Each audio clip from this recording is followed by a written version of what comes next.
Advocate साहब बताएंगे आज की पत्रिका का वार्ता क्या मुख्य उद्देश्य है? आज हमारा जो मुख्य उद्देश्य ये है कि एक बहुत बड़ी मुसीबत हमारे सर पर आन पड़ी है। एरवा मोड़ चौक पे हम सब रहने वाले हैं। हमारे भाई बंधु, बच्चियां, माएँ सब पानी लेने जाती हैं ट्यूबवेल पे, और बत्ती मोड़ से लेकर हॉस्पिटल मोड़ तक लगभग 5 स्कूल इस एरिया में सड़क के किनारे हैं।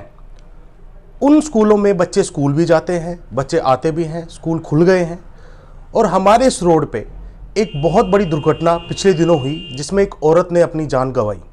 बहुत ही दुखद रहा वो सीन, वो सब हम सब ने देखा। वो एक ट्राले की वजह से, एक टिप्पर की वजह से उसकी मौत हुई।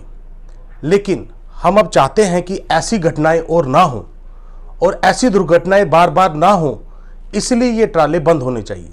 कुछ दिनों पहले ये बंद भी हुए थे। प्रशासन ने थोड़ा बहुत एक्शन लिया, लेकिन अब फिर कुछ दिनों से हम देख रहे हैं कि टनों के टन माल इनमें लोड होके इस छोटे से रोड में आता है। ये रोड रिहायशी एरिया है, यहाँ पर लोग सड़क किनारे रहते हैं, छोटे छोटे बच्चे सड़क क्रॉस करते हैं। हमारे ऑटो वाले इस ऑटो को लेकर डरते हैं, स्कूटियों वाले, कारों वाले सब इनसे डरते हैं, क्योंकि ये एक माफिया है। कुछ दिनों पहले एक्शन हुआ, लेकिन प्रशासन पता नहीं किस चीज का वेट कर रहा है। वो चाहता है कि शायद कुछ मौतें और हो।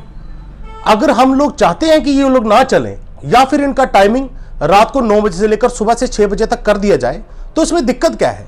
ये चीज हमें समझ नहीं आ रही है। प्रशासन बार बार हम उनको अलार्मिंग पोजीशन दे रहे हैं, अलार्मिंग एक सिचुएशन बता रहे हैं कि एक अलार्मिंग सिचुएशन है, जबकि कानूनन इस चीज को लेकर सबसे बड़ी पोजीशन ये ली जाती है कि जब कोई सिचुएशन, जब कोई रिहायशी एरिया, जब कोई लोकल एरिया के लोग ये चीज बोलें कि हमें इन ट्रकों से डर लगता है, ये कभी भी हमारे घर पे आ सकते हैं।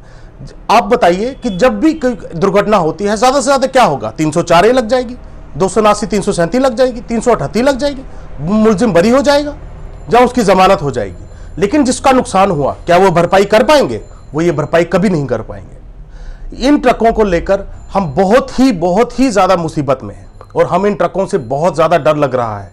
हम प्रशासन से ये अपील कर रहे हैं, बार बार अपील कर रहे हैं, क्योंकि अपील ही एक ऐसा माध्यम है। हम नहीं चाहते कि हम सड़कों पर उतरें और इन ट्रकों को रोकें। पहला तो यही स्टेज आती है कि हम अपील करें, तो प्रशासन अगर इस अपील को सुनकर इन चीजों को रोक दे, या फिर इनकी टाइमिंग रात को 9 बजे से सुबह से 6 बजे तक कर ले, तो बहुत ही बढ़िया रहेगा। नहीं तो आने वाले समय में हम सड़कों पे भी उतरेंगे और इन ट्रकों को भी रोकेंगे। हम इन ट्रकों को यहां नहीं चलने देंगे। ये बहुत ही छोटा एरिया है, आप बाहर जाके दे सकते हैं। यहां पर बहुत ही छोटा एरिया है, और एरवा मोड़ चौक जो है ये सबसे ज्यादा व्यस्त एरिया है। सुबह से लेकर शाम तक बहुत ही कंजेस्टेड एरिया है। यहां पर लोग घूमते हैं, हमारी माताएं बहनें सुबह शाम पानी लेने जाती हैं, और इन ट्रकों के नीचे कुचली जाएं। क्या आप इस चीज का वेट कर रहे हैं? किस चीज का वेट कर रहे हैं, मुझे बताइए। जब हम लोकल एरिया के लोग बोल रहे हैं कि हमें ये चीज नहीं चाहिए, तो आप क्यों नहीं सुन रहे हैं? आप क्या चाहते हैं कि एक और दुर्घटना हो? हम एक और दुर्घटना नहीं होने देंगे। ये मैं साफ साफ प्रशासन को बता देना चाहता हूं। ये जो अड्डा पर्ची यहां पे चल रही है, किसकी बुनियाद पे चल रही है, मुझे बताइए। ये अड्डा पर्ची आधा तो पंचायत में आता है। आप इस चीज को नहीं समझ रहे हैं।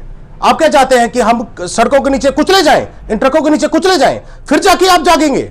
हम ऐसा कभी नहीं होने देंगे। मैं साफ साफ प्रशासन को अपील कर रहा हूं कि कुछ दिन का हम वेट करेंगे। हम डीसी साहब से भी मिलेंगे।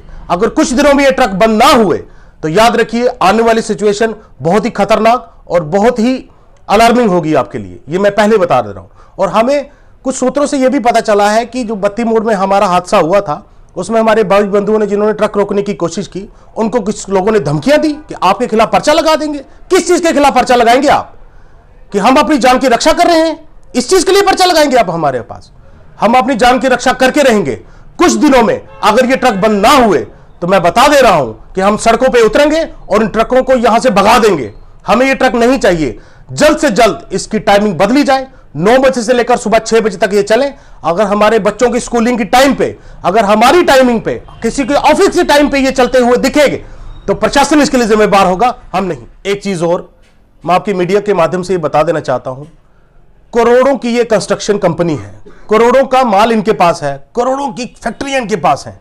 इनके पास इतना सोर्स भी है कि अगर ये चाहे तो कोटपुनू से लेकर राजबाग तक इस दरिया के किनारे कच्चा रास्ता बनाकर हाईवे पे निकल सकते हैं। ये मैं इनको एक माध्यम से बता रहा हूं कि ये इनके पास एक सोर्स है और ये कर भी सकते हैं। लेकिन प्रशासन अगर चाहता है कि हमारी सड़कों से निकले तो हम ये नहीं होने देंगे। आप प्लीज प्लीज मेरी हाथ जोड़कर आप सबसे विनती है कि आप उस दरिया के किनारे कच्चा रास्ता बनाकर राजबाग के थ्रू हाईवे पे जा सकते हैं। प्लीज, ये मेरी आपसे हाथ जोड़कर दरख्वास्त है। जम्मू कश्मीर हिंदी साप्ताहिक समाचार पत्र की वेबसाइट, यूट्यूब व फेसबुक पर जाकर लाइक, फॉलो व सब्सक्राइब करें ताकि आपको हर पल की ताज़ा अपडेट अपने मोबाइल पर मिल सके। भाई, साथ में हर छोटे बड़े क्षेत्र की खबर हम तक पहुंचाते हैं। मैं तो बड़े चैनल देखता भी नहीं क्योंकि सब कुछ यही मिल जाता है। और एक बात और, सबका जम्मू कश्मीर चैनल को पत्रकारों की आवश्यकता है। अगर आप रिपोर्टर हैं तो स्क्रीन पर दिए नंबर पर कॉल करके तुरंत संपर्क करें। नमस्कार सर, मेरा नाम पिंकू कुमार है और मैं नगरी का रहने वाला हूं। पिछले दिनों जहां ट्रक ना बहुत ज़्यादा चल रहे हैं, टिप्पर जो माइनिंग का काम हो रहा है, सड़कों पे जा रहा माल या कोई कंपनी में जा रहा है, उसकी वजह से सारा लोड इन्होंने हमारे नगरी में जो लोकल सड़क है BRO की, उस पर लोड डाल दिए ज़्यादा। जब स्कूलों में छुट्टी होती है इधर, जब सुबह स्कूल बच्चे जाते हैं तो इतनी इतनी लंबी लाइनें लग जाती हैं। उधर स्कूल के बच्चे आ जाते हैं, उधर स्कूल की गाड़ियाँ आ जाती हैं, उधर ये टिप्पर इतने इतने लंबे हैं, रास्ता क्रॉस नहीं किया जा सकता। तो एक तो हादसा पहले हो गया 10-15 दिन पहले, और मुझे लगता है कि जल्दी एक हादसा हो जाएगा। इससे पहले कि कोई किसी की और मौत हो तो प्रशासन से मेरी दरख्वास्त है कि वो इस पर एक्शन ले, इनकी टाइमिंग चेंज करें या इनका एक वैकल्पिक मार्ग बनाएं। इनका वैकल्पिक मार्ग बनता है जो यहाँ से ये उज्ज से लाते हैं, उज्ज के साथ में ही वो एक कच्चा रास्ता निकालें और सीधा बाहर हाईवे पे। मैं प्रशासन से अपील करना चाहता हूँ कि हमें फिर से सड़कों पे उतरने की जरूरत ना आए। अगर हम सड़कों पे फिर से आ गए फिर मतलब काम खराब हो जाएगा। जय हिंद, जय भारत।